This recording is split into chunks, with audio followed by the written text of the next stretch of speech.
আপনারা দেখেছেন গত 2 দিন আগে সাতক্ষীরাতে একটা ঘটনা ঘটে গেছে। আলিপুর রউফ চেয়ারম্যানের নিজের প্রতিষ্ঠানে, নিজের কমপ্লেক্সে গতকাল রাতের আগের রাত আমি নিজে স্টেজে উপস্থিত। আমি সময় পেয়েছি মাত্র 32 সেকেন্ড। আমি স্টেজে উঠে বসে শুধু ডান পাশে তাকাইছি বক্তার দিকে, ইতিমধ্যে গালিগালাজ শুরু। এই স্বাধীন পরিবেশে হঠাৎ করে এই পরিস্থিতির মুখোমুখি হব, এটা আমার কল্পনাতেও ছিল না। আমি মাত্র স্টেজে উঠেছি, আপনারা ভিডিও দেখেছেন। 30 থেকে 32 সেকেন্ড সময় আমি চেয়ারে বসে শুধু ডান পাশে তাকিয়েছি, ইতিমধ্যে প্রচন্ড আকারে গালিগালাজ শুরু। উনি একটা প্রশ্ন করেছিলেন, উত্তর তিনি দিচ্ছিলেন সম্মানিত কবির বিন সামাদ ভাই। উনি উত্তর দিচ্ছেন, ওনার বাবা অনেক বড় বক্তা ছিলেন। উনি উত্তর দিচ্ছেন, পাশ থেকে আবার উনি কথা বলতেছেন। তখন উনি বলে ফেলছে, আপনি বগর বগর করলে আমি উত্তর দেব কেমনে? এই যে বগর বগর শব্দটা উনি মাইন্ডে নিছে, নেয়ার পরে যাচ্ছে তাই কথা শুরু করেছে।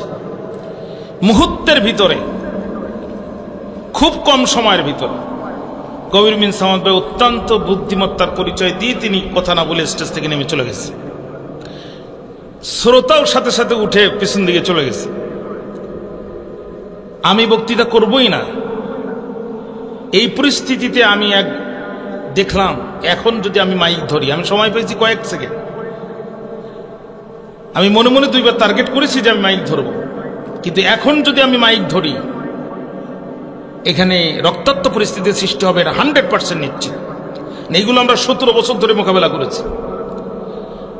চেয়ারম্যান তার বক্তব্য দেওয়ার সাথে সাথে তার গ্রুপ, তার সাথে যে লোকজন ছিল 2 ভাগে ভাগ হয়ে গেছে। এক ভাগ স্টেজ ঘিরে ফেলেছে, এখানে আমাদের সিডিটিভি তরিকুল ভাই আছে, সমস্ত ক্যামেরাগুলো অফ করতেছে। আর এক ভাগ কবির বিন সামাদকে ধরার জন্য তার পিছনে তাড়া করেছে। এই পরিস্থিতিতে যদি আমি মাইক ধরে কোন রকম অন্য কিছু বলতাম, নিশ্চিত সেখানে রক্তাক্ত পরিবেশ সৃষ্টি হতো, সংগঠন বিপদে পড়তো, সাতক্ষীরার আলেম সমাজ বিপদে পড়তো। আমি বক্তৃতাই করব না, যেখানে একজন আলেমকে এরকম ভাবে অপমান করা হলো সেখানে আমি বক্তৃতা করি কেমনে? কর্তৃপক্ষ আমাকে খুব হাত চেপে ধরলো এবং একজন কান্নাকাটি করে দিল, হুজুর শুধু একটু দোয়া করে দেন। আমি সেখানে কোনো অবস্থায় বক্তৃতা না করে 5 থেকে 7 মিনিটের ভিতরে আমি কোন রকম খুতবা না পড়ে শুধু সালাম দিই 5 থেকে 7 মিনিটের ভিতরে আমি প্রোগ্রাম শেষ করে দিতে বাধ্য হয়েছি। ওখানে যদি আমি কোনো গরম ভূমিকা নিতাম, মারাত্মক একটি পরিবেশ সৃষ্টি হয়ে যেত, যেটা অত্যন্ত অনাকাঙ্ক্ষিত। অতএব সবসময় গরমের পরিবেশ গরম দিয়ে ঠান্ডা করা যায় না। কিন্তু অত্যন্ত দুঃখজনক, বিগত 2 দিন ধরে আমারই কিছু দিনী ভাই, আমার মতো আলোচক, তারা আমাকে নিয়ে বিভিন্ন সমালোচনায় লিপ্ত। 17টি বছর এই ময়দানে কথা বলেছি, কোনোদিনও জবান পরিবর্তন করিনি। প্রকাশ্য রাজপথে মার খেয়েছি, কারাগারে গিয়েছি, জবান পরিবর্তন করেনি। আর ঘটনাটা ঘটে গেছে আমি বুঝে ওঠার আগেই।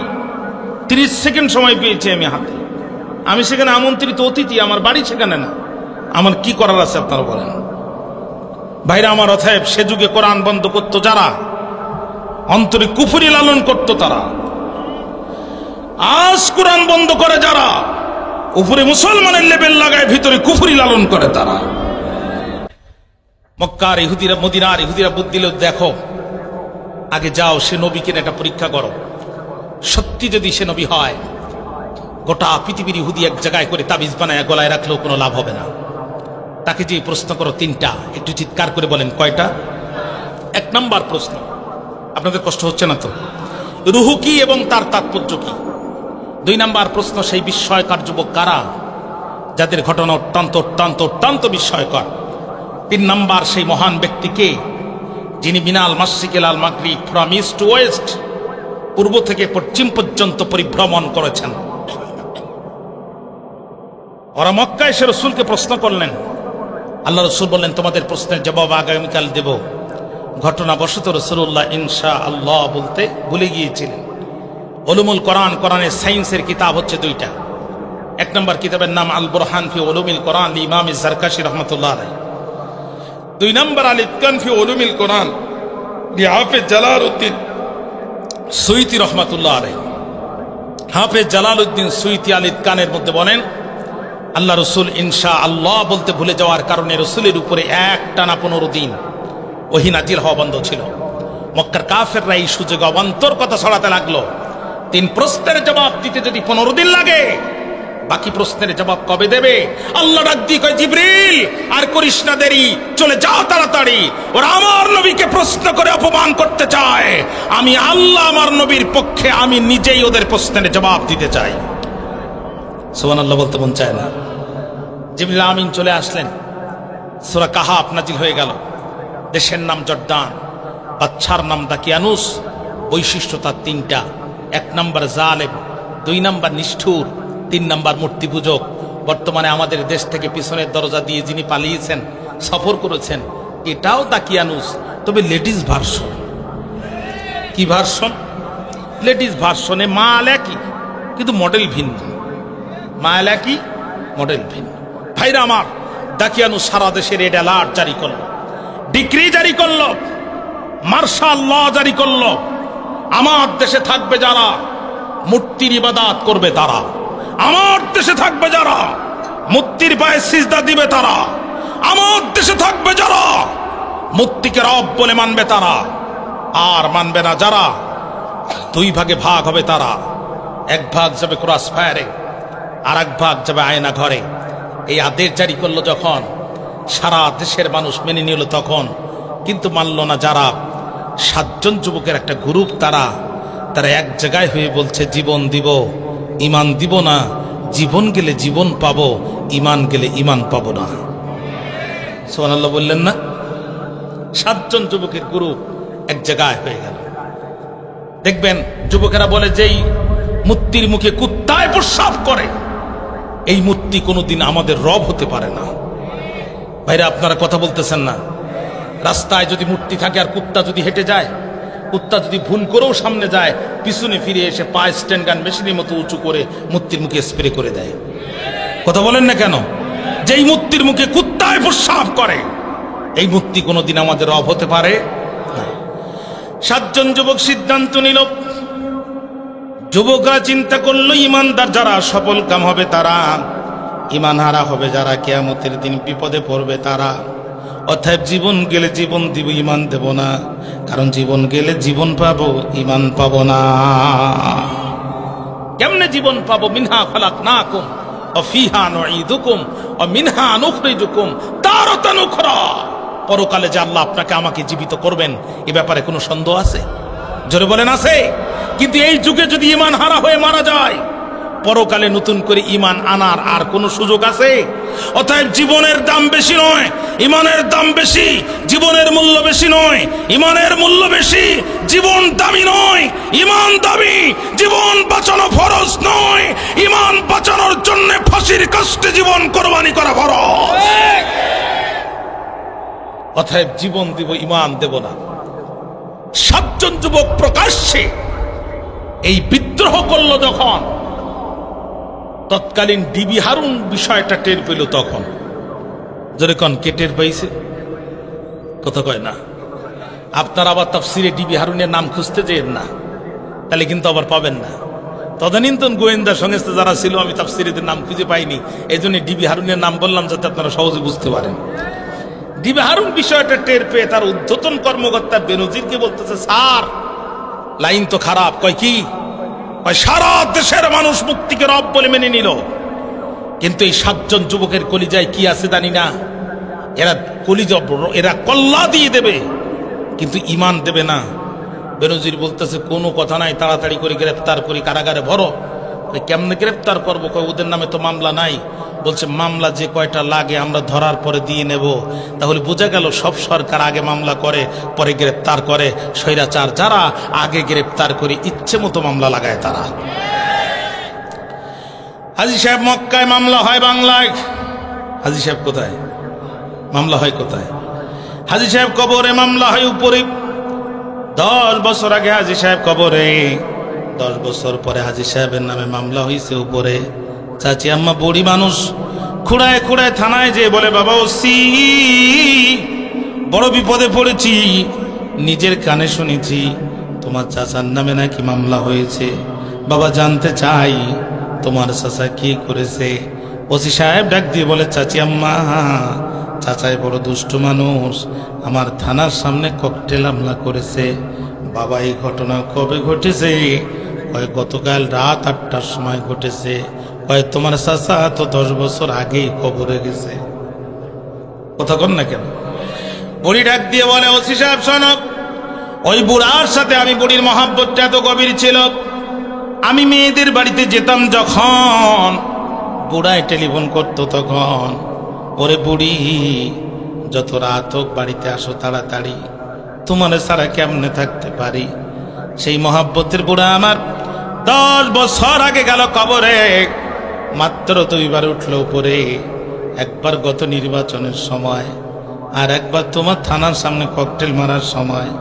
যেই বুড়া মরার পরে কবর থেকে উঠে ভোট দিতে পারে, সুযোগ পেলে কিন্তু ওই বুড়া সামনে উঠতে পারে।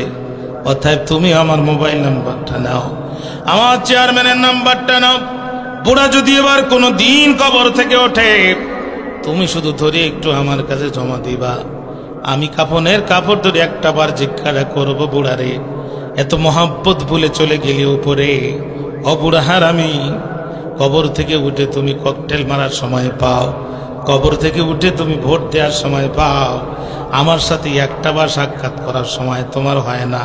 ভাইরা জানতে চাই, এই জাতের মামলা সমাজে ছিল নাকি ছিল না? একটুখানি ধৈর্য নিয়ে বসেন, বস্তার মুখটা খুলতে দেন। আপনারা যে কি চান আমি বুঝি না, এইটা চিন্তা করেন না। আমি মাঝে মাঝে বক্তৃতা বলি, সিঙ্গাপুরের জুতা পালিশের জন্য মুচি নাই। মুচি বলেন তো আপনারা? ডিজিটাল মেশিন আছে, ভিতরে জুতা ঢুকায় দিবেন, পালিশ হয়ে বাইর হয়ে যাবে, ভিতরে টাকা দিয়ে দিবেন। বাঙালি যে যখন জুতা ঢুকাইছে আর পালিশ হয়ে বাইর হয়েছে, টাকা নেওয়ার লোক নাই। বাঙালি শুধু জুতা ঢুকায় আর পালিশ হলে বাইর হয়ে পায়ে দিয়ে হেঁটে যায়, একটা টাকাও দেয় না। বাঙালি ফটো আবিষ্কার করেছে, যেখানে মানুষ নাই ওখানে টাকা দেওয়া যায় না।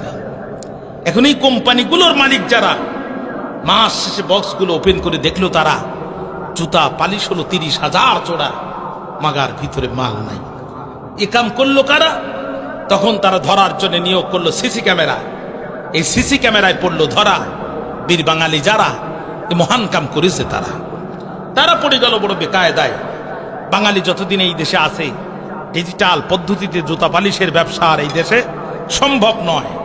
আবার এত পরিমাণ বাঙালি এক জায়গায় করে দেশে ফেরত পাঠালে আমার দেশের কলকারখানাও চলবার নয়। কি করা যায়? তখন তারা সফটওয়্যার ইঞ্জিনিয়ারদেরকে বলল, বাবা বেতন তো নিবা, একটা উপকার কি করবা? কয় কি? কয় এমন একটা সফটওয়্যার বানাও যেন বাঙালিও থাকে, জুতা পালিশের ব্যবসাও চলে।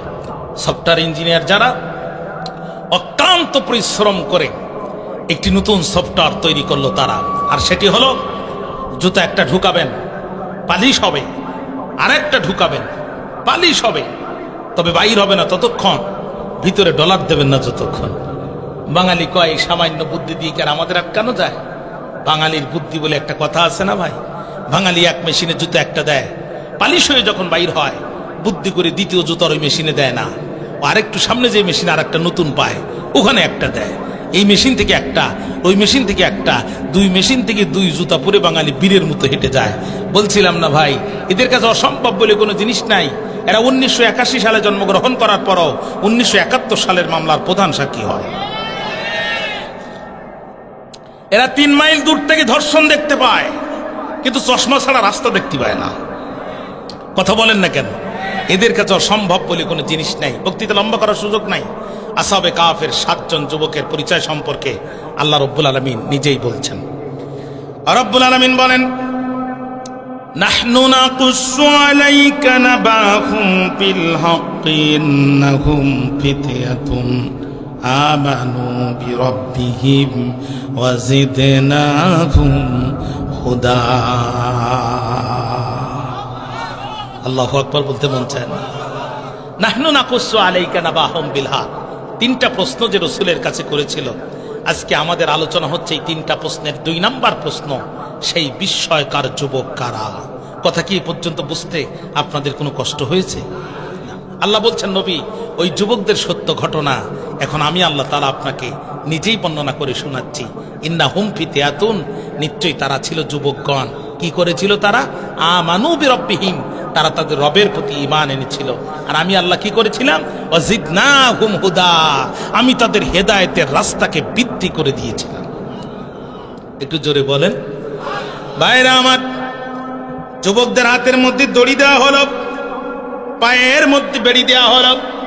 সকালবেলা দাকিয়ানুসের আদালতে হাজির করা হলো। যখন দাকিয়ানুস আগে অগ্নিশর্মা হয়ে গেল, তখন উঁচু রাজকীয় চেয়ারে দাকিয়ানুস বসে আছে। চোখগুলো তার বড় বড় রক্তিম বর্ণ, হাতের পশমগুলো খাড়া খাড়া হয়ে গেল। দাকিয়ানুস মাথা গরম করে বলছে, রে যুবকেরা দাঁড়াও, রে যুবকেরা দাঁড়াও, এত বড় দুঃসাহস কোথায় পেলে? শুধু তাই না, তাফসীরে জালালাইনে আল্লামা জালালউদ্দিন সুয়ুতী রাহমাতুল্লাহ আলাইহি লেখেন, ওয়া আমারাহুম বিসসুজুদি লিল আসনাম। দাকিয়ানুস মূর্তি সামনে দাঁড় করায় দিল, আর যুবকদেরকে বলে দিল, আমার সামনে সিজদা দিবি। দাঁড়াও, এত বড় দুঃসাহস কেমনে হলো? সারা দেশের লোক মূর্তিকে রব মানল, তোমরা কেন মানলে না? আল্লাহ কয়, নবী, যুবকেরা যখন ইমানের জবাব দেওয়ার জন্য দাঁড়িয়েছে, আমি আল্লাহ তাআলা ওয়ারাবাতনা আলা কুলুবিহিম, আমি আল্লাহ ওদের অন্তরকে ইমানের উপরে আরো শক্ত করে দিলাম। আর জোরে বলেন।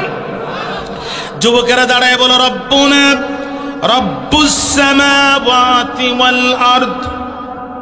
রে দাকিয়ানুস, আমাদের রব তো তিনি, আসমানের রব যিনি, আমাদের রব তো তিনি, আমাদের রব তো তিনি, জমিনের রব যিনি, আমাদের রব তো তিনি, জীবন দান করেন যিনি, আমাদের রব তো তিনি, মৃত্যু দান করেন যিনি, আমাদের রব তো তিনি, মৃত্যুর পরে পুনরুজ্জীবিত করবেন যিনি, আমাদের রব তো তিনি, পুনরুজ্জীবিত করার পরে জান্নাত আর জাহান্নাম দেবেন যিনি। ও প্যানের ভাইরা, একটাবার জবান খুলে বলেন তো দেখি, ওই রবের নাম কি? আরো জোরে বলেন।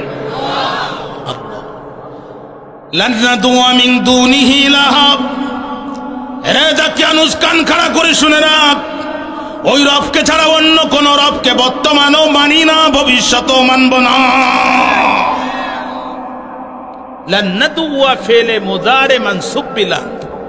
মুদারে দুইটা জিনিসের অর্থ দেয়, বর্তমান এবং ভবিষ্যৎ, প্রেজেন্ট এন্ড ফিউচার।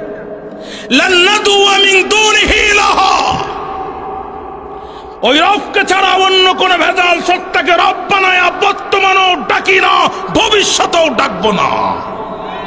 সুবহানাল্লাহ বললেন না? শুধু তাই না, হাউলাই কওমুন আত্তাখাযু মিন দুনিহি আলিহাতান লাউলা ইয়াতুনা আলাইহিম বিসুলতানিন বাইয়িন ফামান আযলামু মিম্মান ইফতারা আলাল্লাহি কাযিবা। রে দাকিয়ানুস, আমাদের এই কওমদের কি হলো, যারা আল্লাহকে বাদ দিয়া কমিউনিজমের উপর ঈমান আনে, আল্লাহকে বাদ দিয়া ন্যাশনালিজমের উপর ঈমান আনে, আল্লাহকে বাদ দিয়া সেকুলারিজমের ঈমান আনে, আল্লাহকে বাদ দিয়া গণতন্ত্রের উপর ঈমান আনে। এদের কি হলো? আল্লাহকে বাদ দিয়া কোন ভেজাল সত্তাকে রব বলে স্বীকৃতি দেওয়া যাবে যদি তাদের কাছে এই ডকুমেন্ট থাকে, লাউলা ইয়াতুনা আলাইহিম বিসুলতানিন বাইয়িন, তাহলে তারা সেটা পেশ করে না কেন? ওমান আসলামু মিম্মান ইফতারা আলাল্লাহি কাযিবা। ওই ব্যক্তির চেয়ে বড় জালেম আর কে হতে পারে যে আল্লাহর নামে, তার রবের নামে মিথ্যা প্রতিপন্ন করে? ভাইরা, পরিষ্কার বক্তব্য শুনে রাখেন। আল্লাহকে বাদ দিয়া গাছকে যারা সিজদা করে, এরা যেমন মুশরিক। আল্লাহকে বাদ দিয়া মাছকে যেমন সিজদা করে, এরা যেমন মুশরিক। আল্লাহকে বাদ দিয়া গরুর পায়ে যারা সিজদা করে, এরা যেমন মুশরিক। আল্লাহর আইন বাদ দিয়ে মানব রচিত আইনের পিছনে যারা মিছিল, মিটিং, আন্দোলন আর সংগ্রাম করে, এরা ঠিক তেমনই মুশরিক। আল কোরআনের আলো, আল হাদিসের আলো,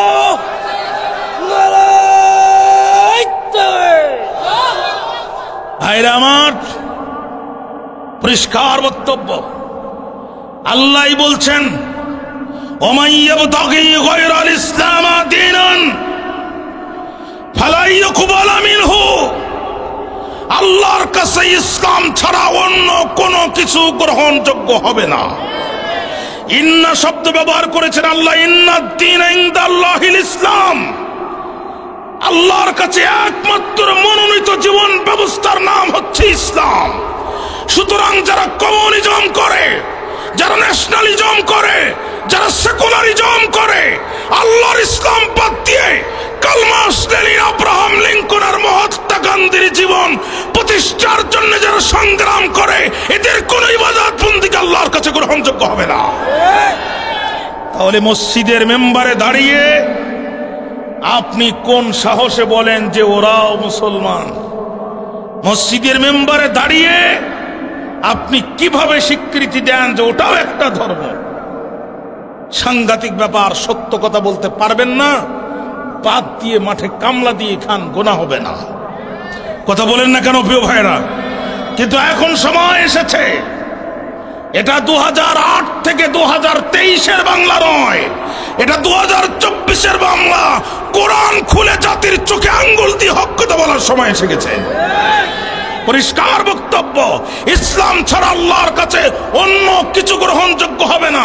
যতবার হজ করেন, যত বড় কোরবানি করেন, কিয়ামতের দিন আপনার আমলনামা আল্লাহ এক জায়গায় করে আপনার মুখে ছুঁড়ে মারবে যদি ইসলাম ছাড়া অন্য জীবন ব্যবস্থা প্রতিষ্ঠার চেষ্টা আপনি করেন।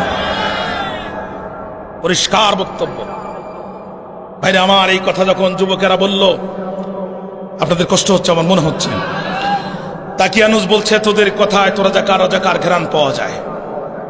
You have to change all of your decision within 3 days। 3 দিনের ভিতরে তোমরা তোমাদের সিদ্ধান্ত পরিবর্তন করবা, তা না হলে তোমাদেরকে প্রকাশ্য দিবালোকে ফাঁসির কাস্টে ঝুলানো হবে, অথবা শুলে চড়ায় পৃথিবীর জমিন থেকে বিদায় করে দেওয়া হবে। প্রথম দিন কেটে গেল, দ্বিতীয় দিন কেটে গেল, আগামীকাল স্যারেন্ডার করতে হবে। আজকে 7 জন যুবক অন্ধকার রাতে এক জায়গায় হয়ে মোমবাতি জ্বালায় দিয়ে তাওহীদের হাসি একজন আর একজনের দিকে ফিরে হাসতেছে আর বলতেছে, বন্ধু কথা কিন্তু একটাই, জীবন দিব, ইমান দেব না। যুবকেরা ডাক দিয়ে বলে বন্ধু, যুবকেরা ডাক দিয়ে বলে বন্ধু, যুবকেরা ডাক দিয়ে বলে বন্ধু, আগামীকাল আমরা তাকিয়ানুসের দরবারে হাজির হব। আগামীকাল আমরা তাকিয়ানুসের দরবারে হাজির হয়ে স্যারেন্ডার করব। প্রকাশ্য দিবালোকে ফাঁসির কাছে আমাদেরকে ঝুলানো হবে, আর আমাদেরকে রক্ত মাখা জামা কাপড় পরে মাটির মধ্যে পুঁতে ফেলা হবে কিয়ামতের দিন। এই রক্তমাখা জামা কাপড় নিয়ে আমরা আল্লাহর দরবারে হাজির হব, আর নিজেদেরকে শহীদ পরিচয় দিয়ে নবীদের আগে হেঁটে হেঁটে মাথা উঁচু করে আল্লাহ জান্নাতে প্রবেশ করব। ঈমান কাকে বলে? ঈমান কাকে বলে?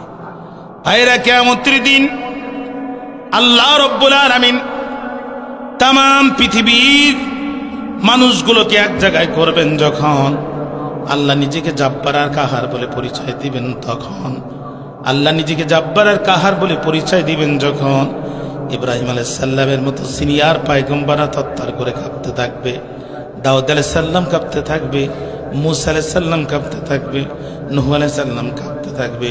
ওই দিন এক শ্রেণীর মানুষ আল্লাহর দরবারে উঠবে, কারোর হাত থাকবে না, কারোর পা থাকবে না, কারোর চোখ থাকবে না, বুকের মধ্যে চাইনিজ কুড়ালের দাগ থাকবে, পেটের মধ্যে AK-47 বন্দুকের গুলি থাকবে, কিন্তু তারা সেই দিন আল্লাহকে বিন্দুমাত্র ভয় করবে না।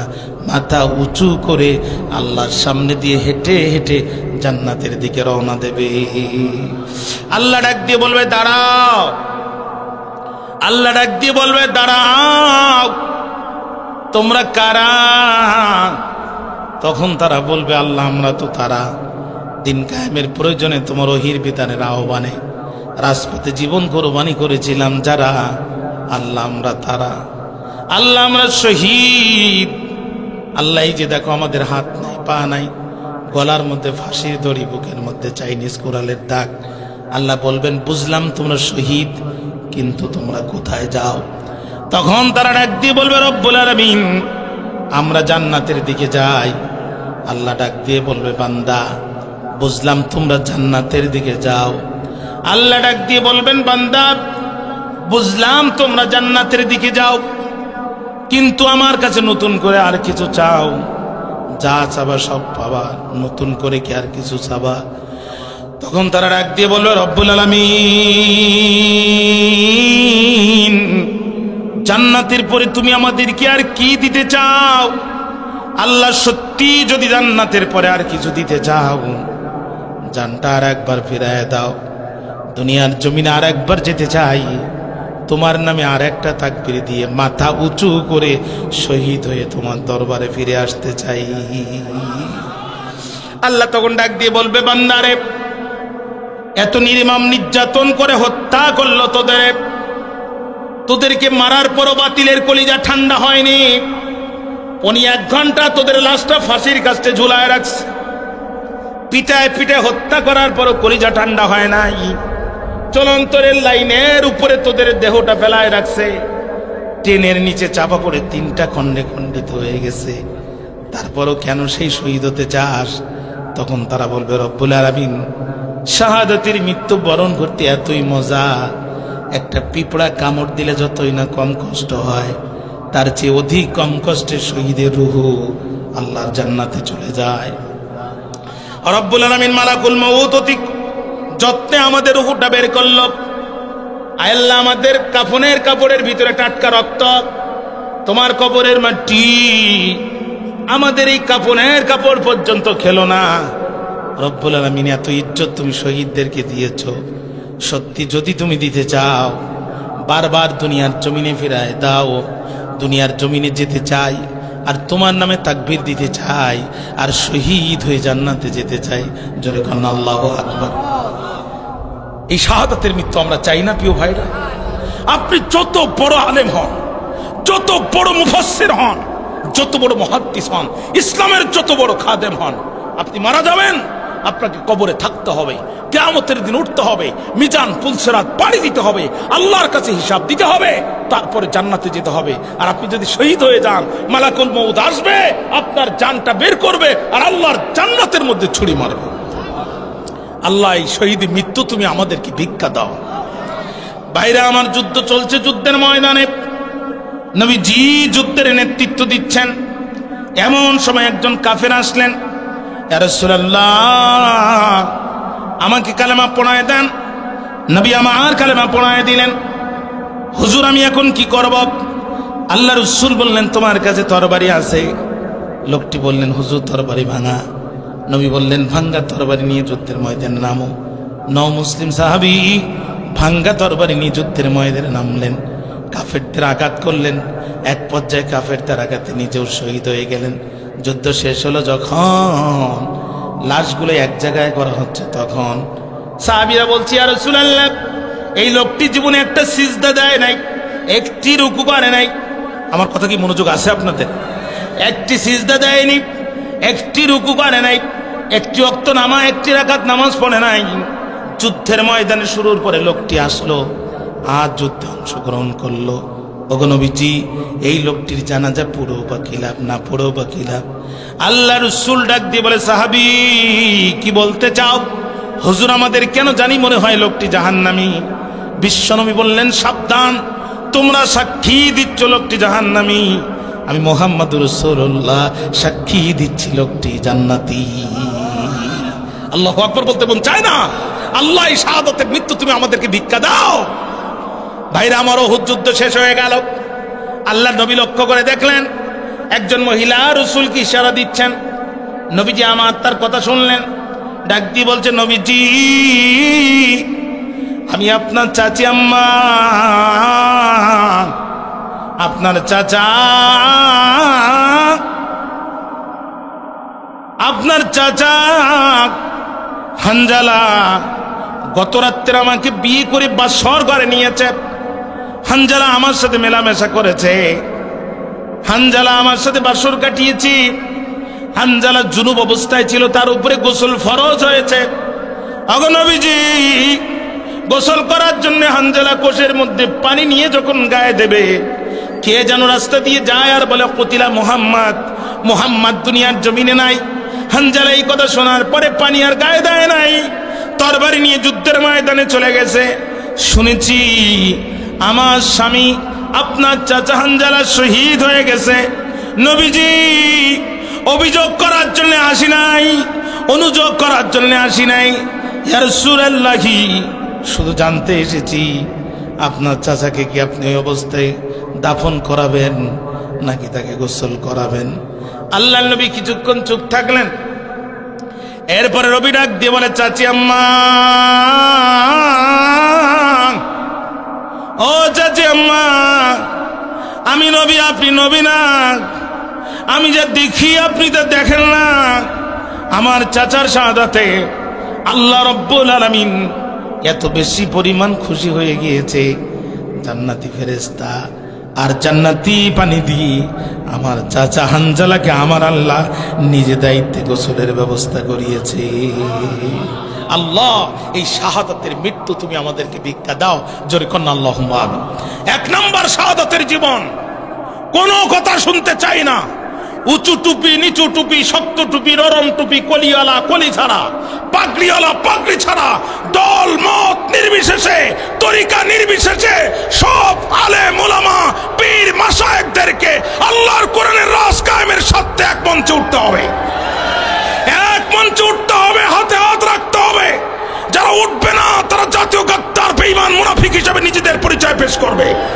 2 নম্বর, কমিউনিজম দেখেছি, ন্যাশনালিজম দেখেছি, সেকুলারিজম দেখেছি, বাবার শাসন দেখেছি, কন্যা শাসন দেখেছি। শুধু একটি বার 1500 বছর পূর্বে হেরা গুহায় নাজিল হওয়া কোরআনের শাসন ব্যবস্থা দেখার মাধ্যমে এ বাংলার জমিনে আমরা খলিফা ওমরের শাসন ব্যবস্থা দেখতে চাই। আমরা হযরত আবু বকরের শাসন ব্যবস্থা দেখতে চাই।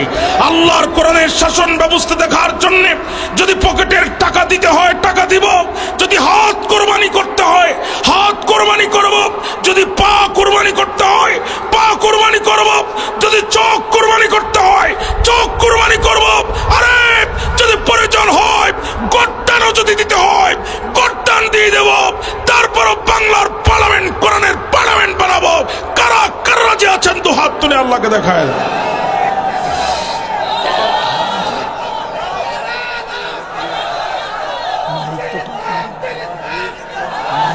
ইচ্ছা করে কাজ করতেছে, এত বাজে নাই।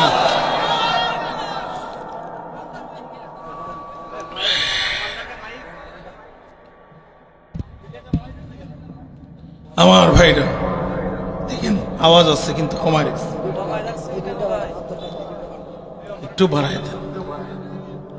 10 দিন বক্তৃতা করলে এত কষ্ট। আপনার মাইকটা আমি যেখানেই পালাম সেখানেই বিপদ। আমার পরে কি আর কোনো বক্তা আছে?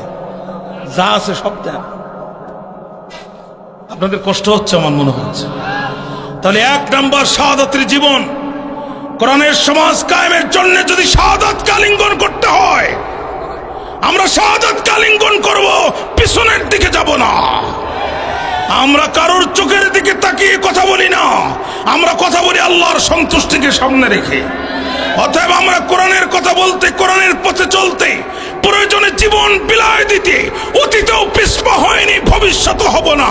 আমরা হাসি মুখে মৃত্যুকে আলিঙ্গন করেছি, কিন্তু পিছনের দরজা দিয়ে আপোষ না করে প্রমাণ করে দিয়েছি আমরা রাসূলের সঠিক সুন্নাহর উপরে টিকে আছি। আসহাবে কাফের যুবকদের সামনে এখন 2টা সিদ্ধান্ত। 1 নম্বর সিদ্ধান্ত হচ্ছে শাহাদাতের জীবন। কালকে সারেন্ডার করব, শহীদ হয়ে জান্নাতে চলে যাব, কিয়ামতের দিন উঠব, নবীদের আগে জান্নাতে ঢুকবো। জোরে কন্যা সুবহানাল্লাহ। 2 নম্বর, আমরা চলে যাব কালকে পাহাড়ে, আত্মগোপন করব, নিজের জীবন বাঁচানোর জন্য নয়, ঈমান বাঁচানোর জন্য। তাহলে ইসলামের প্রয়োজনে মাঝে মাঝে নিজের পরিচয় গোপন করা জায়েজ না হারাম? 100% জায়েজ। আল্লাহ তার নবীকে বলছে, নবী আপনি দাওয়াত দেন সিররান, গোপনে, ফাসিররান, অতি গোপনে। আল্লাহ ডাক দিয়ে কয়, মুসার মা টেনশন করো না, সিন্দুক বানাও, মুসাকে ঢুকাও, নীল দরিয়ায় ভাসাও। সিন্দুক বানায়া মুসাকে ঢুকায়া নীল দরিয়ায় ভাসানোর দায়িত্ব তোমার। যে ফেরাউন মুসাকে হত্যা করতে চায়, আত্মপরিচয় গোপন করে ওই ফেরাউনের দরবারে ঢুকায় মুসার লালিত পালিত হওয়ার যাবতীয় ব্যবস্থা তৈরি করে দেওয়ার দায়িত্ব আমি আল্লাহ। মুসা আলাইহিস সালামের মা সিন্দুক বানালো, মুসা আলাইহিস সালামকে ঢুকালো, নীল দরিয়ায় ভাসালো। ভাইরা আমার, আম্মা আসিয়ার ফেরাউন 2 জন বসে বসে গল্প করতেছে। এমন সময় দেখে ওই যে কি একটা ভাসতেছে। ফেরাউন তখন ডাক দিয়ে বলছে, এই ডিবি হারুন, তার মানে গোয়েন্দা আর কি। দেখো তো কি তদানীন্তন ডিবি হারুন ছিল, যারা দ্রুত বক্সটা উঠায় নিয়ে আসলো, তারা নিয়ে এসে চিন্তা করলো এ কি সেই গোপালগঞ্জের কোটালীপাড়া 86 কেজি বোমা না 96 কেজি বোমা। এই বোমা যদি বাস্ট হয়ে যায় শুধু আমরা মরবো না ফেরাউনও মরবে। এর মধ্যে কান লাগায় দেখে ছোট মাসুম বাচ্চার কান্নার আওয়াজ পাওয়া যায়। ওরা বলছে বাপ রে বাপ, এ কোন কান্নার ভাব, এ তো যেন তেন বোমা না। জীবনের রিস্ক নিয়ে সিন্দুকটা খুলে দেখে বন্দুকও না বোমাও না, এত সুন্দর মাসুম বাচ্চা দেখা যায়। ওরে মানুষের বাচ্চা যে এত সুন্দর হয় আমাদের জানা ছিল না। ওরা ওখান থেকে ডাক দিয়ে বলছো মা গো আসিয়া, একবার আসিয়া শুধু বাচ্চাটা যাও দেখিয়া। আম্মা আসিয়া দৌড় দিয়ে চলে গেল, দুটো হাত বাড়ায় দিল। মুসা আলাইহিস সালাম লাফ দিয়ে আসিয়ার কোলে চলে গেল। পাপাচার, দুরাচার, চরিত্রহীন, লম্পট ফেরাউনের সাথে দীর্ঘ দাম্পত্য জীবনে আম্মা আসিয়ার কলিজার মধ্যে যত কষ্ট ছিল, মুসা আলাইহিস সালাম কোলে যাওয়ার সাথে সাথে আসিয়ার হৃদয় পর থেকে সমস্ত দুঃখ কষ্ট দূর হয়ে চলে গেল। আম্মা আসিয়া চিন্তা করলো সারা দেশে এখন চিরুনি অভিযান চলতেছে। জোরে বলেন কি চলতেছে? চিরুনি অভিযান চলতেছে। যেখানেই ছোট বাচ্চা পাচ্ছে মুসা মনে করে ওখানেই ক্রস ফায়ার দিচ্ছে। অতএব এই বাচ্চাকে গোপনে লালন পালন করা যাবে না, কারণ ফেরাউনের গোয়েন্দা বাহিনীর আছে ওয়ুনুল গোরাব, কাকের চোখ, ওরা যেভাবে ওক টের পাবে। তাহলে কি করা যায়? ফেরাউনের সামনে এই বাচ্চাকে আস্তে করে লালন পালন করতে হবে।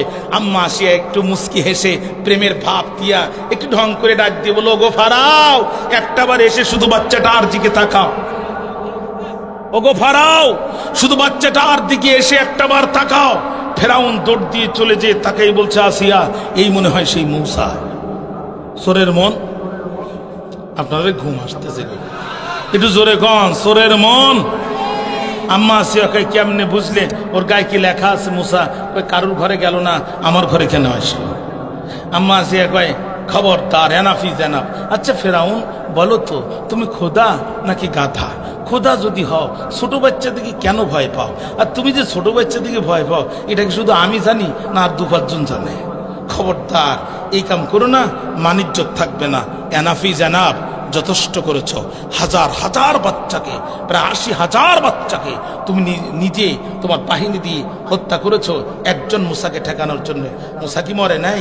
ও ফেরাউন, এ বাচ্চার দিকে যদি তুমি আঙ্গুল তুলে তাকাও, এতে যদি তুমি হত্যা করো, এই যে ক্যান্টনমেন্ট দেখতেছো, এই সেনাবাহিনী কিন্তু সব তোমার না। এর ভিতরে 20টা ব্রিগেডিয়ার জেনারেল আমার আছে, 5টা ক্যাপ্টেন আমার আছে, 2000 সোলজার আমার আছে। তুমি যদি বাচ্চাকে হত্যা করো, সর্বপ্রথম বিদ্রোহ তোমার ক্যান্টনমেন্ট থেকে শুরু হবে। 2 নাম্বার তোমার সংসারের গোষ্ঠী মারি। 1 নাম্বার ক্যান্টনমেন্টের মারামারি, 2 নাম্বার তোমার সংসারে গোষ্ঠী মারি, তোমার সংসার করব না। ফেরাউনকে আসিয়া বলিস কি? কয় হ্যাঁ, এ বাচ্চা মারতে পারবা না। আচ্ছা ফেরাউন, তুমি তো বাচ্চা মারতে চাও, একটাবার বাচ্চার দিকে তাকাও তো দেখি। ফেরাউন তাকেই বলতেছে আসিয়া, আমার চোখ ঠান্ডা হয়ে গেছে। ফেরাউন যখনই বলছে আমার চোখ ঠান্ডা হয়ে গেছে, সেই সময় আম্মা আসিয়া মুস্কি হেসে যে মন্তব্য করেছিলেন, আসিয়ার মুখের মন্তব্যকে আমার আল্লাহ কোরআনের আয়াত বানায় দিয়েছে। সূরাতুল কসাস খোলেন, আল্লাহ বলছে কুররাতু আইনুল লি ওয়া লাকা। ও ফেরাউন, আমার চোখ ঠান্ডা, তোর চোখ ঠান্ডা। লা তাকতুলুহু, এই বাচ্চাকে তুই করতে পারবি না হত্যা। আল্লাহ কয় মুসার চেহারাটা ভালো করে দিয়ে এমন ইশারা দিয়ে দিয়েছি, এখন আসিয়াও খুশি যে ফেরাউন মারতে চায়, ও ফেরাউনও খুশি। বুঝতে পারলো না আত্মপরিচয় গোপন করে আমি এখানে কাকে ঢুকিয়েছি। সুবহানাল্লাহ বললেন না? এখন আল্লাহ যদি মুসার পরিচয় গোপন করে ওখানে ঢুকাতে পারে, তাহলে আমার যুবকেরা ইসলামের স্বার্থে নিজের পরিচয় গোপন করে বিশ্ববিদ্যালয়ে কেন কোরআনের দাওয়াত দিতে পারবে না? বিশ্বজিতের কথা আপনারা ভুলে গেছেন। হিন্দু ছেলে, কর্মচারী মানুষ, দাড়ি ক্লিন করতে পারেনি, শেভ করতে পারেনি, মুখের মধ্যে একটু একটু দাড়ি আছে। স্বৈরাচারের সন্ত্রাসীরা চাপাতি দিয়ে যখন তারা আঘাত করতেছে, ছেলেটি বলতেছে ভাই মারিস কেন? কয় তুই অমুক ইসলামী দলের লোক। দূর, আমি মুসলমানই না। বিশ্বাস না হয় আমার প্যান খুলে দেখ। বলছে না, তোর ভ্যান খোলার সময় নেই, তুই অমুক দলের লোক বলে চাপাতির কোপ দিয়া ছেলেটাকে পৃথিবীর জমিন থেকে বিদায় দিল। ওপেনের ভাইরা, হিন্দু ছেলে মুখের মধ্যে অল্প একটু দাড়ি থাকার কারণে যদি চাপাতির হাত থেকে রক্ষা না পায়, ওই যুগে যদি আমার যুবকেরা ইসলামের স্বার্থে নিজের পরিচয় গোপন করে, মুরব্বী এত চুলকায় কেন তোমার? কথা কেন বলেন না? আম্মা আসিয়া বলতেছে এই ফেরাউন এই সন্তান মারতে পারবা না, ক্যান্টনমেন্টের মারামারি আর তোমার সংসারে গোষ্ঠী মারি। ফেরাউনকে আসিয়া তোর কথাই মানলাম, তবে খেয়াল রাখিস যেন বড় হয়ে মুসা না হয়। বড় হয়ে বড় হয়ে আপনাদের ঘুম আসতেছে, বড় হয়ে বলছে ঠিক আছে মেনে নিলাম। এখন ফেরাউন বলছে আমার কাছে একটু দাও। আম্মা আসিয়া কয় কেন চাও? কয় আমি একটু আদর করতে চাই। আসিয়া মনে মনে কয় কাফেরের বাচ্চা কাফের, তোর কলিজায় আদর আছে? তোর কলিজায় যদি আদর থাকতো লাইট বন্ধ করে ইন্টারনেট অফ করে যৌথ বাহিনী নামিয়ে দিয়ে পৃথিবী থেকে রাষ্ট্রটা বিচ্ছিন্ন করে বিমান যোগাযোগ বন্ধ করে এইভাবে ছোট ছোট বাচ্চাগুলো হত্যা করতে পারতিস না? কথা বলেন না কেন? তোর কলিজা আতর নাই, কিন্তু যেহেতু তখনও আছে ক্ষমতায় ফেরাউন, তাকে না দিয়ে উপায় নাই। আসিয়া বলতেছে নাও, ফেরাউন বলতেছে দাও। ফেরাউন এখন মুসা আলাইহিস সালামকে নিয়ে কয় কোথায় তোমার বাড়ি, কোথায় তোমার ঘর, কোন মা তোমার ভাষায় দিল নীল দরিয়ার পর। এই বলে যখন ঠোঁটে ঠোঁট রাখতে যাবে, ভাইরা আমার, ভাইরা আমার, সমুদ্রের পরিষ্কার পানি আর ঘোলা পানি একই জায়গায় থাকার পরও একটা যেমন একটার সাথে মিশে না, লোনা পানি মিঠা পানি একই জায়গায় থাকার পরও একটা আর একটার সাথে মিশে না, তেল আর পানি যেমন এক হয় না, বাতিল কোনোদিন হকের মুখে মুখ রাখতে পারে না।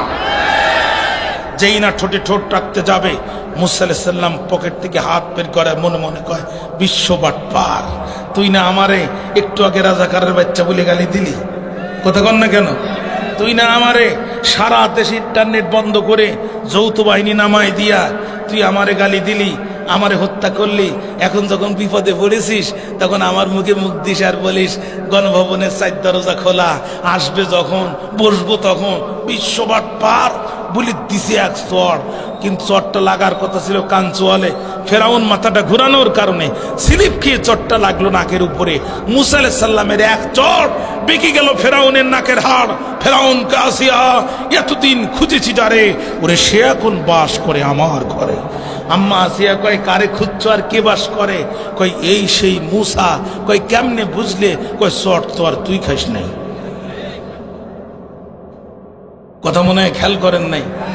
চট তো আর তুই খাইস নাই, চড় খেয়েছে সে, বুঝেছে সে। ধরে মোল্লা ধরে না, ধরলে মোল্লা ছাড়ে না, সবাই ধরে বারবার, মোল্লায় ধরে একবার। এ মোল্লা যারে ধরেছে ওরে সীমান্ত পার করিয়ে ছেড়েছে। ঠিক না? ঠিক না? মক্কার লোকজন নবীকে বলতো মোহাম্মদ রাজাকার, এই মুহূর্তে বাংলা ছাড়, বাংলা মোদের মাপদাদার। রসুল আফসোস নিয়ে আকাশের দিকে তাকিয়ে বলতো আল্লাহ মক্কা কার? আল্লাহ কয় জিবরিল আর দেরি করিস না, নবীকে জানায় দে লা উকসিমু বিহাযাল বালাদ, ও নবী মক্কা আমার, ওই মক্কায় থাকার একমাত্র বৈধ অধিকার আমি আল্লাহ দিয়েছি তোমার। সুতরাং আমাদেরকে যারা বলেছিল রাজাকার তারা এখন বাংলা ছেড়ে চলে গেছে, মারা গেলেও লাশটা এই দেশে দাফন হবে না, ওখানেই দাফন হবে, মরা লাশও জাতি ঢুকতে দেবে না। ঠিক না? ঠিক না? আমরা 15 বছর মোকাবেলা করেছি, আমাদেরকে 15টি সেকেন্ড মোকাবেলা করার সাহস দেখায় নাই। এখন মেয়ে লোকের অন্যা খুলে মুখে বাইন্দে মাঝে মাঝে রাত্রি টর্চ লাইট নিয়ে রোডে বাইর হয়। কথা কন না কেন? ভাইরা আমার, আল্লাহর কোরআনের সাথে গাদ্দারি করেছে, ইসলামের গায়ে হাত দিয়েছে, প্রকাশ্য দিবালোকে কোরআনের তাফসীর মাহফিল বন্ধ করার মতো ধৃষ্টতা দেখিয়েছে। যাওয়ার সময় রান্না করা দুপুরের ভাতটাও কপালে জোটে না। শিক্ষা নেন ইতিহাস থেকে। ভাইরা আমার, ফেরাউন বলতেছে আসিয়া চট আর তুই খাইস নাই। If you don't believe please look at my nose. আপনাদের কষ্ট হচ্ছে? বিরক্ত হচ্ছেন আপনারা? বিশ্বাস যদি না করিস তুই আমার নাকের দিকে তাকা। আসিয়া নাকের দিকে তাকিয়ে কয় তোমার নাক তো ঠিকই আছে। কয় ঘরের বউ হয়ে বলতো দেখি গতকাল কি এরকম বাঁকা ছিল? গতকাল এমন বাঁকা ছিল? আম্মা আসিয়া আমি তো দেখতেছি তুমি মানুষই সারা জীবন বাঁকা। এ বাচ্চাটা স্বাভাবিক, কিন্তু এর থাবার ওজন অস্বাভাবিক। এ বাচ্চাটা স্বাভাবিক, থাবার ওজন অস্বাভাবিক। যে কাটা ধার হয় তার গোড়া দেখলে বোঝা যায়, যে বিড়াল শিকারী হয় তার কোপ দেখলে আন্দাজ করা যায়।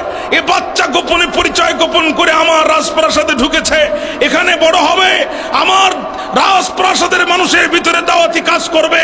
হঠাৎ করে একদিন স্লোগান দিয়ে বলবে ইনিল হুকমু ইল্লা লিল্লাহ, আইন চলবে শুধুমাত্র আল্লাহর। আলা লাহুল খালকু ওয়াল আমর, জমিন যার, আইন চলবে তার।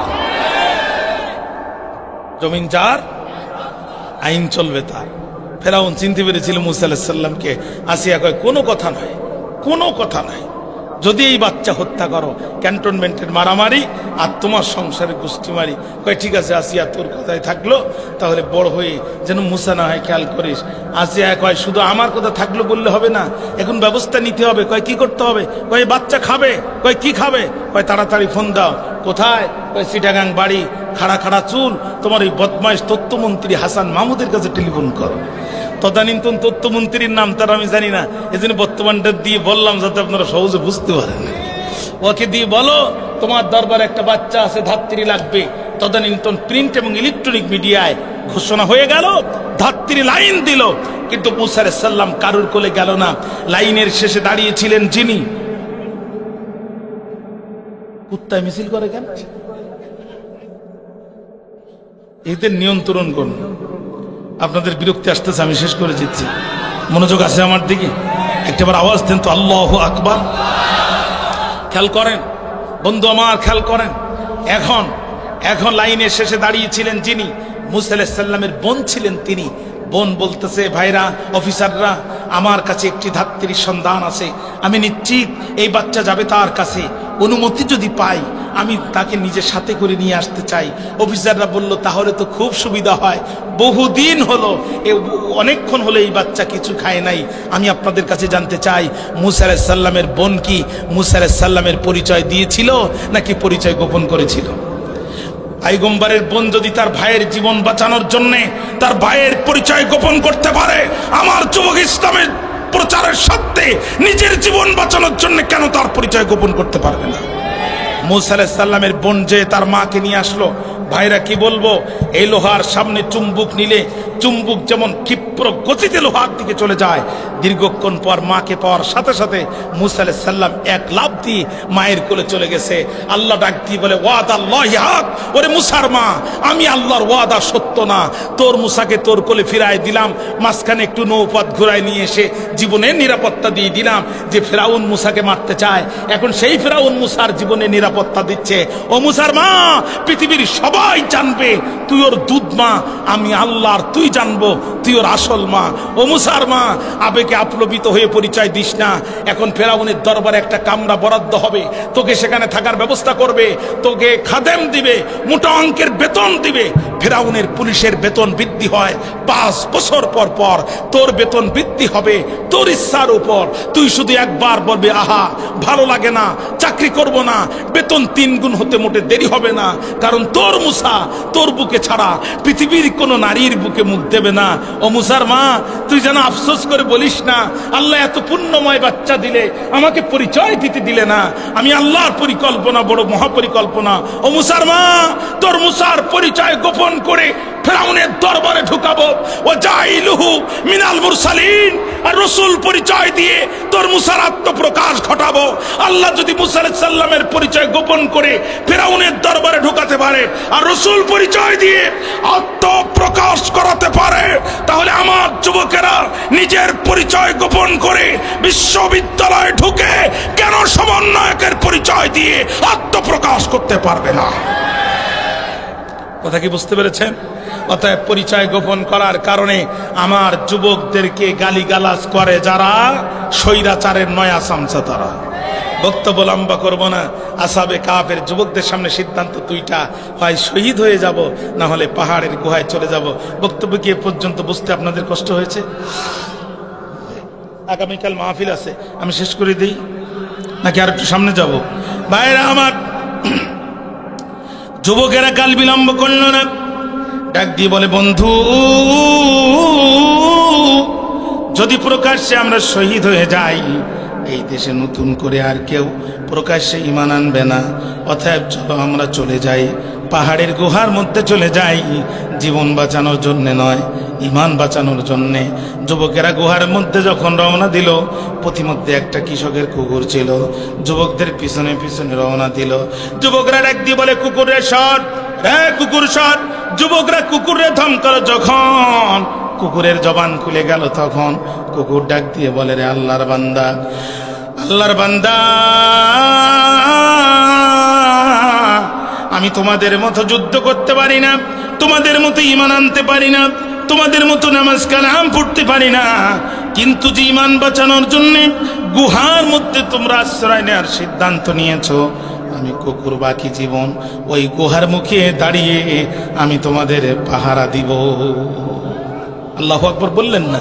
যুবকেরা গুহার মধ্যে ঢুকে গেল, দুটো হাত বাড়ায় দিল, রব্বুল আলামিনের কাছে দোয়া করলো, রব্বানা আতিনা মিন লাদুনকা রাহমাতাও ওয়া হাইয়্যি লানা মিন আমরিনা রশাদা। জোরে কোন আল্লাহু আকবার। যুবকেরা যখন দোয়া করলো, রব্বুল আলামিন তোমার রহমতের দরজা আমাদের জন্য খুলে দাও, আর আমরা যে বিষয়টা সিদ্ধান্ত নিয়েছি এটা বাস্তবায়ন করার তৌফিক তুমি আমাদেরকে দাও। আল্লাহ ডাক দিয়ে হাবিব, যুবকেরা যখন দোয়া করলো, আমি আল্লাহ তখন কি করলাম জানেননি? কই কি? কারেন্টের সুইচ চাপ দিলে লাইট জ্বলতে দেরি হয়, আমি যুবকদের দোয়া কবুল করতে দেরি করলাম না। জোরে কর আল্লাহু আকবার। ফাদরাবনা আলা আযানিহিম ফিল কাহফি সিনিনা আদাদা। জোরে কর আল্লাহু আকবার।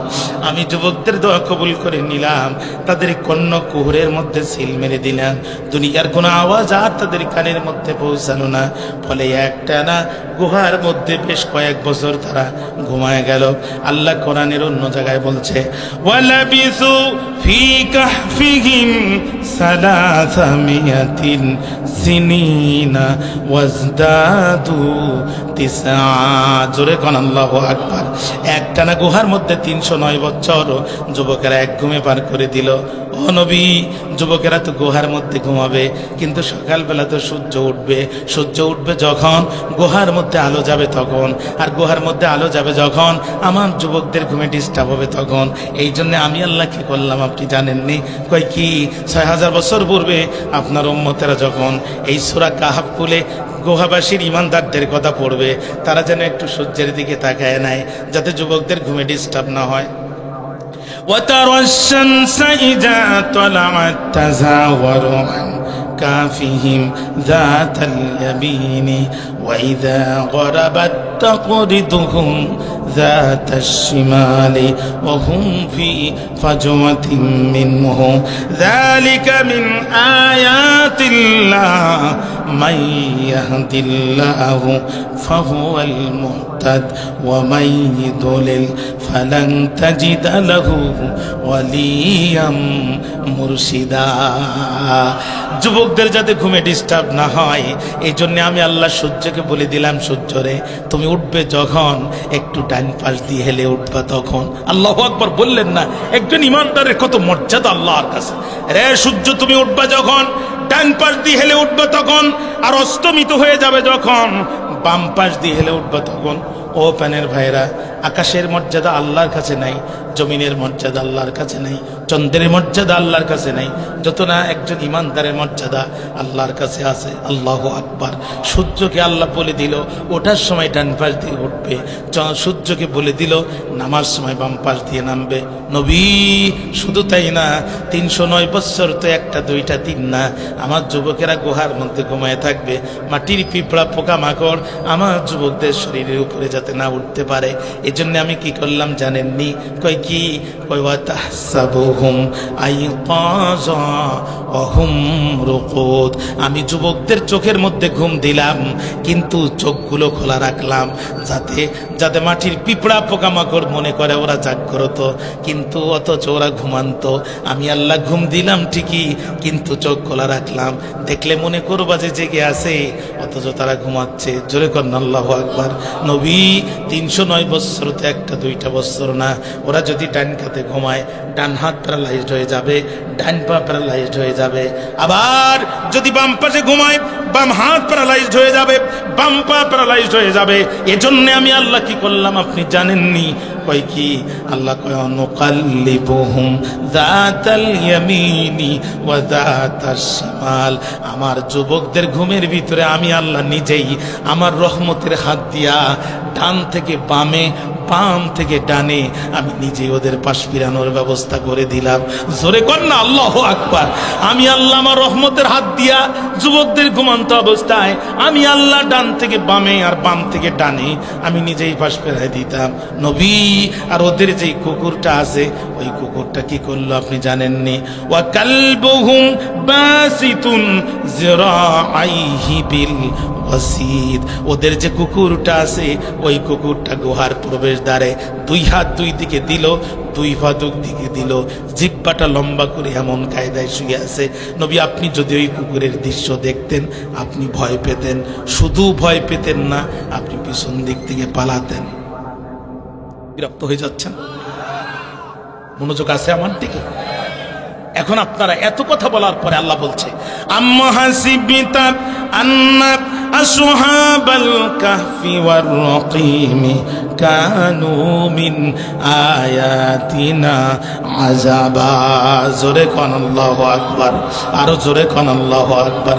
নবী আপনি কি মনে করেন এই আসহাবে কাহফের 7 জন যুবককে 309 বছর ঘুম পাড়ায় রাখা আমি আল্লাহর জন্য আশ্চর্য ব্যাপার? ভাইরা জবান খুলে বলেন তো আকাশ কয়টা? আহা একটু জোরে বলেন, আরো জোরে কোন না। এবার চিল্লা এখন খুঁটি কয়টা? 4টা, একটাও নাই। খুঁটি ছাড়া বিশাল আকাশ যে আল্লাহ রাখতে পারে। আসহাবে কাহফের 7 জন যুবককে 309 বছর আল্লাহ ঘুম পড়ে রাখতে পারে না? মুসা আলাইহিস সালামের উম্মতরা লোহিত সাগরের কিনারে, পিছনে ওই যে ফিরআউনের বাহিনী দেখা যায়। মুসা আলাইহিস সালামের উম্মতরা মুসা আলাইহিস সালামকে ধরে বলছে, ও মুসা তোমার আল্লাহ কই? মুসা আলাইহিস সালাম বলছে, ইন্না রাব্বি সাইয়াদিন। পাগল হইও না, আমার আল্লাহ এখানেও পথ দেখাবে। জোরে কন্না সুবহানাল্লাহ। আল্লাহকে মুসা হাতে আছে লাঠি, পায়ের নিচে মাটি, লাঠি দিয়ে মাটির পরে আঘাত করার দায়িত্ব তোমার। তোমার রাস্তা দরকার একটা, আমি আল্লাহ বের করে দিব 12টা। সুবহানাল্লাহ বললেন না? যে আল্লাহ তাআলা তাৎক্ষণিক সমুদ্রের বুক চিরে রাস্তা বের করে দিতে পারে, বের করে দিতে পারে। আসহাবে কাহফের 7 জন যুবককে 309 বছর ওই আল্লাহ ঘুম পড়ে রাখতে পারে না? হযরত আবু বকরকে আপনারা চিনেন, নবীজির সাহাবী, নবীর বাল্যকালের সাথী, হিজরতের রাতের সাথী, নবীর কবরের পাশে যার কবর, নবীর জান্নাতের সাথী। জোরে কন্না সুবহানাল্লাহ। হযরত আবু বকর বলল, আমি যখন মারা যাব তোমরা আমাকে গোসল করাবে, আমার ইন্তেকালের পরে কাফন পরাবে, জানাজা পড়াবে, এরপরে রাসূলের রওজা শরীফের সামনে আমাকে নিয়ে যাবে। খবরদার তোমরা কেউ হাত দিয়ে রাসূলের রওজার গেট খুলবে না। তোমরা কেউ হাত দিয়ে রাসূলের রওজার গেট খুলবে না। যদি রওজা শরীফের গেট এমনি এমনি খুলে যায় বুঝবা অনুমতি আছে, নবীর পাশে আমাকে শোয়ায় দেবে। আর যদি গেট না খোলে খবরদার আমাকে শোয়াবে না। হযরত আবু বকর মারা গেল, সাথীরা গোসল করালো, তারপরে কাফন পরালো, জানাজা পড়ানোর পরে রাসূলের রওজা শরীফের সাথে নিয়ে যাওয়ার সঙ্গে সঙ্গে একা একা রওজা শরীফের গেট খুলে গেল। নবীজি রওজার ভিতর থেকে আওয়াজ আসতেছে, উদখুলুল হাবিবা ইলাল হাবিবি, কাল বিলম্ব করো না, বন্ধুকে বন্ধুর পাশে শোয়ায় দাও। হযরত আবু বকরের সময় যদি এই ঘটনা ঘটতে পারে, আসহাবে কাহফের 7 জন যুবককে 309 বছর ঘুম পড়ে রাখা আল্লাহর জন্য কোনো ব্যাপার? আল্লাহর জন্য কোনো ব্যাপার? হযরত ওমর রিয়া রাসূলুল্লাহ যেখানে দাঁড়িয়ে খুতবা দিতেন, হযরত ওমর এখানে দাঁড়িয়ে খুতবা দিচ্ছেন। রিয়াজুল জান্নাহর ভিতরে আল্লাহ আমাকে 4 বার ঢোকার তৌফিক দিয়েছে। হযরত ওমর দাঁড়িয়ে খুতবা দিচ্ছেন জুমার দিন লাঠি হাতে।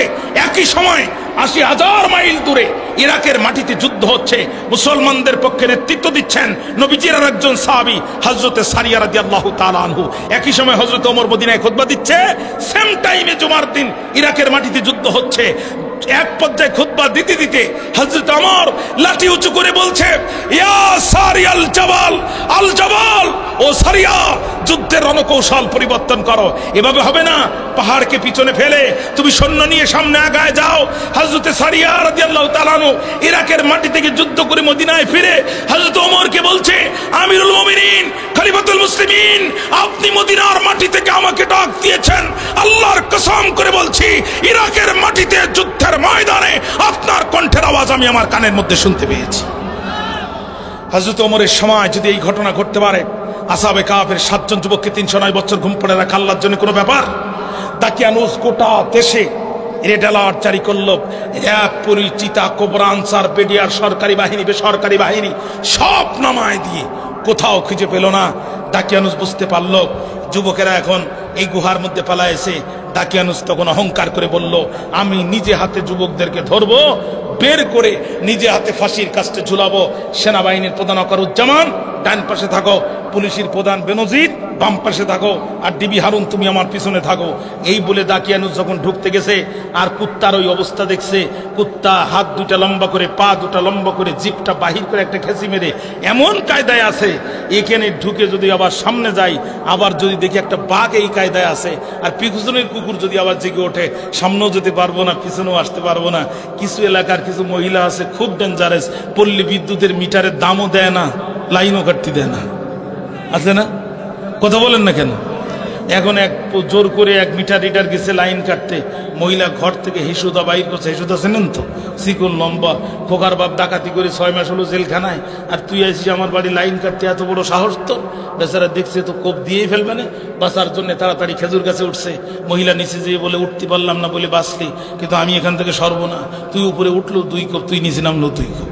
বেচারা ওখান থেকে থানায় টেলিফোন করছে, স্যার তাড়াতাড়ি পুলিশ পাঠান, আমার লাইন খুব খারাপ। আমি উপরে উঠলেও 2 কোপ, আমি নিচে নামলেও 2 কোপ। ভাইরা আমার, দাকিয়ানুস চিন্তা করলো, প্রথমে যদি কুকুরের এই অবস্থা হয়, ভিতরে যদি একটা বাঘ সিংহ থাকে, তখন তো সামনেও যেতে পারবো না, পিছনেও আসতে পারবো না, বিপদে পড়ে যাব। কি করা যায়? দাকিয়ানুস তখন বের হয়ে বলল, আমি তোদের মারতে পারলাম না হাতে, তোদের মারবো ভাতে। ঠিক ভারত কি করলো? দাকিয়ানুস বলল, গুহার মুখ আটকায় দাও, আর একটা নেম প্লেটে 7 জন যুবকের নাম লিখে দাও। ভারত ঠিক একই পরিকল্পনা করলো। ভারত দেখলো আমার দালাল সরকার রাখতে পারলাম না, বাংলাদেশকে ভালো থাকতে দেব না, গেটের মুখ খুলে দাও, বাংলাদেশ বন্যা দিয়ে ভাসায় দাও। কথা বলেন না কেন? অতএব ভারত আমাদের 1 নম্বর শত্রু। বাংলাদেশের 1 নম্বর শত্রু আমেরিকা, জর্ডান, কানাডা নয়। জার্মান, কানাডা, সুইজারল্যান্ড, ব্রিটেনে 1 নম্বর শত্রু নয়। ফিলিস্তিনের 1 নম্বর শত্রু হচ্ছে ইসরায়েল, আর বাংলাদেশের 1 নম্বর শত্রু হচ্ছে ভারত। ভারতকে যারা শত্রু মনে না করে, তারাই রাষ্ট্রের শত্রু। ভারত 18 বছর তার দালাল সরকার দিয়ে আমার দেশের নিরীহ মানুষের উপরে ক্রস ফায়ারের রাজত্ব চালিয়েছে। কথা বলছেন না কেন আপনারা প্রিয় ভাইরা? ভারত শাপলা চত্বরে 2013 সালে লাইট বন্ধ করে আমার দেশের আলেম আর হাফেজদের কলিজার মধ্যে গুলি চালাই দিয়ে নিরীহ আলেমদেরকে শহীদ করে দিয়েছে। ভারত ষড়যন্ত্র করে আমার দেশের বর্ডার গার্ডকে দুর্বল করার জন্য পিলখানার ভিতরে ডাল ভাতের কর্মসূচির নাম করে আমার দেশের 57 জন সেনা অফিসারকে ভারত হত্যা করেছে। ভারত আমার দেশের সরকারের সাথে গোপন চুক্তি করেছে। আমার দেশের টাকা খরচ করে তার 7 সিস্টারকে নিয়ন্ত্রণ করার জন্য ভারত রাস্তার ট্রানজিট তৈরি করেছে, যারা আমার দেশের দালাল সরকারের সাথে গোপন চুক্তি করতে পারে, এরা কোনোদিনও আমাদের বন্ধু হতে পারে না। এদেরকে যারা শত্রু মনে না করে, তারাই রাষ্ট্রের শত্রু। তোমাদের ওই পেঁয়াজ আমাদের আর দরকার নেই, ও পচা পেঁয়াজ তোমরাই খাও। আমরা নিয়ে আসতাম পেঁয়াজ কিনে, উল্টো 30% শুল্ক তাদেরকে দিতে হতো। এখন আমরা আর পেঁয়াজ নিচ্ছি না, এখন বলছে আর শুল্ক লাগবে না। বেনাপোলার ভোমরায় পেঁয়াজের ট্রাক লাগাই দিয়ে বলতে শুধু মাল নাও। ডক্টর ইউনুস বলতে দাঁতে খিস মেরি 3 মাস বসে থাকো, আপাতত ঢুকবে না। কতক্ষণ না কেন? এখন আমাদের এক সময় গল্প শুনতাম, ভারতের পেঁয়াজ যদি না আসে, এদেশে পেঁয়াজের দাম হবে 1000 টাকা। এখন বাজারে পেঁয়াজ কত? একটু কথা বলেন। আমি ঢাকা শহরে দেখলাম 40 টাকায় তুরস্কের বড় বড় পেঁয়াজ। ও খাওয়াও যাবে, ঢিলও মারা যাবে। কথা কন না কেন? ও খাওয়া যাবে, ঢিলও মারা যাবে। বাজারে পেঁয়াজের অভাব নাই। চীন, তুরস্ক আমাদের সাথে বাণিজ্য করার জন্য তাকেই আছে। কথা বলেন না কেন? ও তোমাদের বেশ, তোমরাই খাও। কলকাতার মার্কেট ফাঁকা, 3 পিস বিক্রি হয় না, কাস্টমার নাই। হোটেলে খাবার বিক্রি হয় না, ধুতি দিয়ে মাসি দাঁড়াচ্ছে। বাসে লোক নাই, রেস্টুরেন্টে লোক নাই। কৃষকরা পেঁয়াজ আর রসুন এক জায়গায় করে রাস্তায় ফেলে বলছে, মোদি হটাও, দেশ বাঁচাও। তোমাদের দেশ তোমরা সামাল দাও। বাংলাদেশ নিয়ে চুলকাতি এসো না। এটা সিকিম নয়, ভুটান নয়, এটা ইমানদারদের দেশ। এই দেশে কখনো রাজত্ব চালাতে পারবা না। কথা কেন বলেন না? কথা কেন বলেন না? আমার দেশের প্রধান উপদেষ্টা তো মূর্খ মানুষ নয়, পিএইচডি হোল্ডার, ইউনিভার্সিটির প্রফেসর, বিশ্বের সেরা শিক্ষিত মানুষের মধ্যে একজন, নোবেল প্রাইজ উইনার। যে কয়টা কার্ড ভারত খেলেছে, প্রত্যেকটা কার্ডের জবাব এমন কায়দায় দেশে, প্রত্যেকটা কার্ডের জবাব এমন কায়দায় দেশে। নরেন্দ্র মোদী বুঝতে পেরেছে মুসলমানরা বিপদে পড়লে দোয়া ইউনুস, আর এখন দেশ বিপদে পড়েছে, এখন ডক্টর ইউনুস। হ্যাঁ, আল্লাহর কোরআন হাতে নিয়ে বলছি, ইমানের সবটুকু শক্তি দিয়ে বলছি, আল্লাহর চাঁদাবাগের কসম করে বলছি, যার হাতে আমার প্রাণ, আমার ইমানের সর্বোচ্চ শক্তি দিয়ে বলছি, তৌহিদে জনতার সামনে বলছি, আমরা ভারতকে ভয় পাই না। ভারতকে যারা ভয় পায় তারা মুনাফিকের বাচ্চা। ভারতের সাথে লড়াই করতে হবে, এটা রাসূলুল্লাহর ওয়াদা। এই লড়াইয়ে যারা অংশগ্রহণ করবে, রাসূল বলছে তারা বিনা হিসাবে জান্নাতে চলে যাবে। অতএব আমরা ভারতের গোলাম হতে চাই না, আমরা আল্লাহর গোলাম হতে চাই। আমরা লড়াই করব, আমাদের বাবারা লড়াই করবে, আমাদের সন্তানেরা লড়াই করবে। জীবন থাকতে এই রাষ্ট্র সিকিম আর ভুটানের মতো হতে দেব না, দেব না, দেব না। কারা কারা রাজি আছেন তো হাত তুলে আল্লাহকে দেখায় দেন।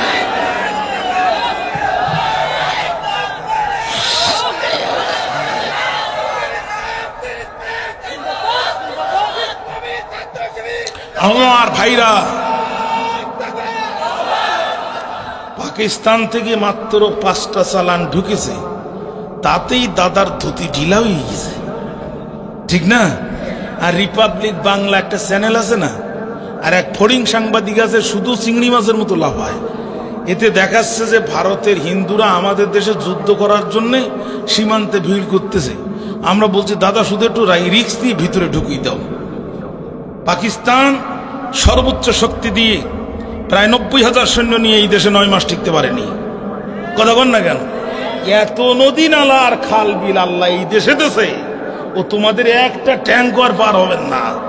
18 কোটি মুসলমান হাতের মুষ্টি মেরে ইমানের বলে বলিয়ান হয়ে যখন নারায়ে তাকবীরের আওয়াজ দেবে, গোমূত্র খাওয়ারা পালানোর সময় ধুতি নেওয়ার টাইম পাবে না। অতএব আমাদের দিকে চোখ রাঙাবা না। আমরা সিকিম নয়, আমরা ভুটান নয়, আমরা বাংলাদেশ। কথা বলেন না কেন? এই জন্যে স্টেজে কাঠের পুতুল না আছে। আপনার বিরক্ত হচ্ছে না? আমাদের 12টা তো বেজেই গেছে, কষ্ট হচ্ছে তো আপনাদের। স্টেজে কাঠের পুতুল নাচে, কাঠের পুতুলের বাবার ক্ষমতা নিয়ে স্টেজে নাচবে। ওরে রশি দিয়ে স্টেজের পিছন থেকে টান মারে যেমন, ও ড্যান্স মারে তেমন। এই দেশে কিছু রাজনীতিবিদ, কিছু বিশ্ববিদ্যালয় শিক্ষক আর কিছু বুদ্ধিজীবী নামের বুদ্ধি প্রতিবন্ধী আছে। এরা এদের রশি হচ্ছে ভারতের দিল্লিতে। 24-এর স্বাধীন বাংলায় দিল্লির কোনো পুতুল এই দেশে নাচতে পারবে না। পরিষ্কার বক্তব্য। স্বাধীন বাংলাদেশে আমরা কোনো দেশের গোলাম হতে চাই না, আমরা মুক্ত স্বাধীনভাবে চলতে চাই। কথা বলেন ঠিক কিনা? ভাইরা আমার, একান্ত আপনজনেরা আমার, খেয়াল করেন। এখন দাকিয়ানুস বলল গুহার মুখ আটকায় দাও, কিন্তু সরিষার ভিতরে ভূত আছে না নাই? আল্লামা সাইদিকে অত্যন্ত গোপনে ইনজেকশন পুশ করে হত্যা করার সময় ভিডিও করার লোক আছে না নাই? আছে না নাই? ইতিমধ্যে দাকিয়ানুসের ওই পুলিশ অফিসারের ভিতরে 2 জন পুলিশ অফিসার ঈমান গ্রহণ করেছে। তারা সিসার প্লেটে 7 জন যুবকের নাম লিখে ওখানে একটা সিন্ধুকের ভিতরে ঢুকাইতেছে। ভাইরা আমার, 309 বছর পার হয়ে গেছে। দাকিয়ানুসের মতো জালেম বিদায় নিছে, মাঝখানে আরো 2-3 জন শাসক বিদায় নিছে। বর্তমানে যিনি আসছে তার নাম তন্দুরুস। 58 বছর তিনি রাষ্ট্রের নেতৃত্ব দিছে। বড় আল্লাহওয়ালা মানুষ উনি। মুসলমানদের ভিতরে একটা ফিতনা তখন দেখা দিল। মুসলমানরা কিয়ামতকে অস্বীকার করতে লাগলো। নাউজুবিল্লাহ, মানুষ মারা গেলে কবরে রেখে যায়, এই মানুষের হাড় হাড্ডিগ্রস্ত চামড়া মাটির সাথে মিশে যায়। কিয়ামতের দিন এই মানুষ কেমনে জাগ্রত হবে, এই সন্দেহ মুসলমানদের কলিজার ভিতরে বাসা বাঁধলো। মুসলমানরা প্রত্যেকদিন বেঈমান হতে লাগলো। তন্দুরুস সিজদায় পড়ে গেল, আল্লাহর কাছে সাহায্য চাইলো, আল্লাহ এমন ঘটনা ঘটায় দাও আমার জাতির লোকেরা যেন ঈমান হারা না হয়। একজন কৃষক ছিল, আল্লাহ তার কলিজার ভিতরে ইলহাম দিয়ে দিল যে তুমি এই গুহার মুখ ভাঙ্গো। কৃষক তার দলবল নিয়ে গুহার মুখ ভাঙা শুরু করলো। আসহাবে কাফের 7 জন যুবকের ঘুম আস্তে আস্তে ভাঙা শুরু হয়ে গেল। আল্লাহ রাব্বুল আলামিন বলেন, ওয়াকাযালিকা বা'সনাহুম লিতাসাআলু বাইনাহুম ক্বালা কাইলুম মিনহুম কাম লাবিসতুম ক্বালু লাবিসনা ইয়াওমান আও বা'দা ইয়াওমিন। আল্লাহু আকবার বলেন। ঘুম থেকে আল্লাহকে ওয়াকাযালিকা বা'সনাহুম, ঠিকই ভাবে আমি তাদেরকে জাগ্রত করলাম। কেন? লিতাসাআলু বাইনাহুম, একে অপরকে জিজ্ঞাসা করার জন্য। ক্বালা কাইলুম মিনহুম, তাদের মধ্যে একজন বলল কাম লাবিসতুম, কতক্ষণ ঘুমিয়েছো তোমরা? বলছে লাবিসনা ইয়াওমান, একদিন ঘুমিয়েছি, আও বাদা ইয়াওমিন, একদিনের অর্ধেক ঘুমিয়েছি। কয় এই একদিনের অর্ধেক ঘুমাইলে কি হাতের নখ 5 হাত করে লম্বা হয়? হাতের নখ 5 হাত করে লম্বা হয়? গোপ লম্বা হয়ে ঠোঁট পার হয়ে দাঁড়িয়ে এখানে চলে আসছে, পিছনের চুল লম্বা হয়ে চলে গেছে। তখন ওরা বলছে রব্বুকুম আ'লামু বিমা লাবিসতুম, তর্ক করে লাভ নাই, তোমাদের রবই ভালো জানেন তোমরা কতদিন ঘুমিয়েছ। ধরে কন্যা সুবহানাল্লাহ। এখন বলছে পকেটে হাত দাও, প্রত্যেকেই 2 টাকা করে দাও। গতকাল থেকে আজ পর্যন্ত কিছু খায়নি, পেটের মধ্যে খুব ক্ষুধা। কবে থেকে খায় না? গতকাল থেকে। কিন্তু হয়ে গেছে কত বছর? সুবহানাল্লাহ বলতে মন চায় না। এখন যাকে পাঠিয়েছে তাফসিরে তার নাম এসেছে তমালিকা। তমালিকা গুহা থেকে বেরিয়ে উপরে উঠে দেখে মেট্রো রেল চলতেছে উপর দিয়ে। কি চলে? সামনে যেয়ে দেখে পদ্মা সেতু, আরেকটু সামনে যেয়ে দেখে ওভার ব্রিজ, আরেকটু সামনে যেয়ে দেখে টানেল। এখান থেকে 20 বছর আগে যারা মারা গেছে এদের ধরে যদি সাতক্ষীরা এই যে নতুন বাইপাস হয়েছে রাস্তায় ছেড়ে দেন, ও রাস্তা চিনি বাড়ি আসতে পারবে? তো রাস্তা দেখি। আর ঢাকা শাহবাগ মোড়ে নামাই দিলে তো মনে করবে আমেরিকায় নামাইতেছে, ঠিক না? তার মানে রাষ্ট্র, আমি বোঝাতে চাইলাম রাষ্ট্র এখন অনেক উন্নত হয়ে গেছে, আগের জায়গায় নাই। তখন ওরা চিন্তা করছে, গতকালকে যখন গুহার মধ্যে গেছিলাম এই পদ্মা সেতু দেখি নাই, টানেল দেখি নাই, ওভার ব্রিজ দেখি নাই, কোথার থেকে আসলো? 309 বছর আগের টাকা নিয়ে ভর দুপুরবেলা অধিকাংশ দোকান বন্ধ, এক দোকানে যে 309 বছর আগের টাকা দিয়ে বলছে মামা 10টা রুটি দাও। দোকানদার থাকি দেখে নখ 5 হাত করে লম্বা, চোল লম্বা, গুপ লম্বা, দাড়ি লম্বা, আর হাতের মধ্যে 309 বছর আগের টাকা। এ তো জিনের বাচ্চা। কার রুটি কে বিক্রি করে খেচ্ছে দৌড় পিছন দিকে। পরের দোকানে যে বলছে মামা ও তো দৌড় মারলো, কিছু বুঝলাম না, তুমি আমারে 10টা রুটি দাও। ও বলছে দাঁড়াও আসতে বলে ও দৌড়। 3 নাম্বার দোকানে যে বলছে আমারে দেখি সবাই কেন দৌড়ায় জানি না, 10টা রুটি চাই, এই নাও টাকা। 3 নাম্বারটা আবার খুব চালাক। এ তখন বেরিয়ে এসে হাতটা ধরে বলছে স্বর্ণের খনি কোথায় পেয়েছ? 309 বছর আগের টাকায় তো স্বর্ণের টাকা কই পাইছো? 50% ভাগ দাও নাই, পুলিশ ডিউটি করতেছে, ধরাই দেবো। তখন বলছে এ তো আল্লাহ আর এক বিপদ। আগের দুটো দৌড় মারলো, অন্তত কিছু বললো না, রে তো পুলিশই দেবে। আর এই তো মনে মনে করতেছে দাকিয়ানুসের পুলিশ, কথা বুঝেননি? এই কথা কাটাকাটির সময় 2 জন পুলিশ অফিসার, একজনের নাম আরিউস আর একজনের নাম তান্তিউস, বড় কঠিন নাম। তাফসিরে এসেছে 2 জন পুলিশ অফিসার এসে তমালিকাকে গ্রেফতার করে ফেললো। সাথে সাথে তমালিকা 2 চোখের পানি ছেড়ে দিল। আল্লাহ, আজ আমার জীবনের শেষ দিন। রব্বুল আলামিন, আজ আমার জীবনের শেষ দিন, কাজী তুমি আমার শাহাদাতকে কবুল করে নিও, আমার ইবাদতকে কবুল করে নিও। পুলিশ অফিসার ডাকতে বলে তমালিকা কান্দো কেন? তমালিকা বলে তোমার দা কেন আজকে আমার ফাঁসি দিবে? রে তমালিকা, না না না, তোমার কোথাও ভুল হচ্ছে। তোমার মুখে যে কালেমা শুনেছি, আমার প্রেসিডেন্টের জবানেও আমি একই কালেমা শুনেছি। একজন কালেমাওয়ালা মানুষ কোনোদিন আরেকজন কালেমাওয়ালা মানুষকে অন্যায়ভাবে মারতে পারে না। তাহলে আজকে আমাদের আল্লামাকে যারা নৃশংসভাবে হত্যা করলো, এরা কোনোদিনও মুসলমান দাবি করার নৈতিক অধিকার রাখে না, ঠিক না? ঠিক না? আহারে কোন মহামানুষ! এ পর্যন্ত বাংলাদেশ থেকে যত মানুষ, 2 জন মানুষ কাবা শরীফের ভিতরে ঢুকে আল্লাহকে সিজদা দেওয়ার সুযোগ পেয়েছে।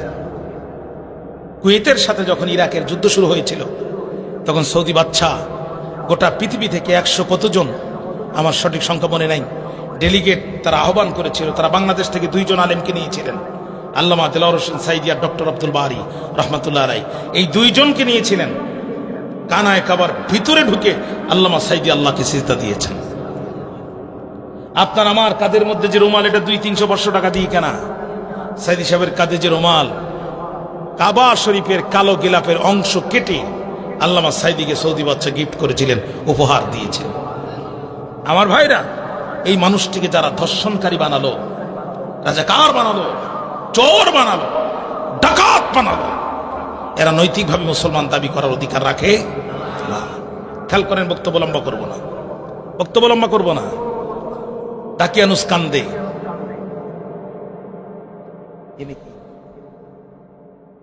ভাই আপনারা কারা?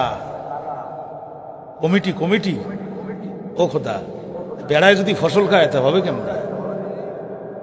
আল্লাহ, একটু থামেন, হয়ে গেছে আমার, একটু থামেন, 2 মিনিট থামেন। আপনাদের বিরক্তি আসতেছে, আমি বুঝতে পারতেছি, আমি শেষ করে দিচ্ছি। খেয়াল করেন, আমার তো গলা বসে গিয়ে ঠাস করে। খেয়াল করেন, আমার কণ্ঠ বসে গেছে, তারপরেও আমি আপনাদের চোখের দিকে তাকিয়ে হক আদায় করে কথা বলতেছি। আমার কথা বলতে খুব কষ্ট হচ্ছে। খেয়াল করেন প্রিয় ভাইরা আমার, পুলিশ অফিসার কান দেওয়া বলে আমার প্রেসিডেন্টের জবানে যে কালেমা শুনেছি তোমার জবানে একই কালেমা। তোমালিকে কয় প্রেসিডেন্ট আবার কালেমা পড়বে কেন? ও তো মুক্তির বাসীদের আদেশ দিচ্ছে। পুলিশ অফিসার বলে তুমি কার ভয়ে কান্দো? কয় দাকিয়ানুসের ভয়ে কান্দি। দাকিয়ানুসের তুমি কিসের জন্য কান্দো? কয় শহীদ হয়ে যাব। কে তোমাকে ঝুলাবে ফাঁসির কাছে? কয় দাকিয়ানুস ঝুলাবে। ওই শেষ স্বৈরাচার বিদায় হয়েছে 309 বছর আগে। কও কি বর্তমান প্রেসিডেন্টকে? কয় তন্দুরুস। কয় ভাই সত্য কথা বলো তো, তোমার এই নখ পাসাদ করে কেমনে লম্বা হলো? কয় ভাই বিশ্বাস করো, আমরা 7 জন যুবক দাকিয়ানুসের হাত থেকে ইমান বাঁচানোর জন্য, জীবন বাঁচানোর জন্য নয়, ইমান বাঁচানোর জন্য গুহার মধ্যে আশ্রয় নিলাম গতকালকে। আর আজকে ঘুম থেকে উঠে দেখলাম এই পদ্মা সেতু, ওভার ব্রিজ, ট্যানেল সব তৈরি হয়ে গেছে। আর আমার দিকে দোকানদার 2টা ফালালো, আর একটা ধরি আমার কাছে 50% ভাগ চায়। এর মধ্যে তুমি এসে আমার গ্রেফতার করে ফেলেছো, এর বাইরে আমার আর কিছু জানা নাই। পুলিশ অফিসার বুঝতে পারলো সিংনার মধ্যে আলু তো আর এমনি এমনি ঢোকে না, এই সিস্টেমকে ঢুকানো হয়। বুঝতে পারেছে তখন প্রেসিডেন্টকে সংবাদ দিল, গোয়েন্দা বিভাগ হয়ে গেল, সারা দেশে খবর হয়ে গেল 309 বছর আগের একটা যুবক গুহা থেকে উঠে আসছে। আপনাদের এলাকায় যদি এখন খবর হয়, ঝাউডাঙ্গা থেকে একটা কবর থেকে একটা মানুষকে বলে উঠে দাঁড়িয়েছে, কি পরিমাণ লোক যাবে এখানে। আমি ছোটকালে তারালি মাদ্রাসায় পড়তাম, কালীগঞ্জ আমার বাড়ির পাশে। তো গল্প শুনলাম যে একটা গাছ একা একা উঠেছে, আবার একা একা শুয়ে পড়েছে, আবার দাঁড়ায় আছে। তো আমরা সেখানে যে পরীক্ষা করলাম কি হতে পারে, তো দেখলাম গতকালকে যখন ঝড় হয়েছিল তখন দক্ষিণ দিক থেকে, গাছটা পড়ছে উত্তর দিকে। এর 100বার উত্তর দিক থেকে ঝড় হয়েছে, গাছটা আবার সোজা হয়ে গেছে। কথা বুঝছেন নি? ঝড়ে বক পড়ে, ফকিরের কেরামতি পড়ে। গাছের তলার মাটি পাবলিক এমন নেয়া নিচে, এই গাছটা 1 মাসের মধ্যে শেষ। এখন যদি খবর হয় 309 বছর আগে গুহার ভিতর থেকে লোক আসছে, কি পরিমাণ মানুষ হবে? গোটা শহরের মানুষ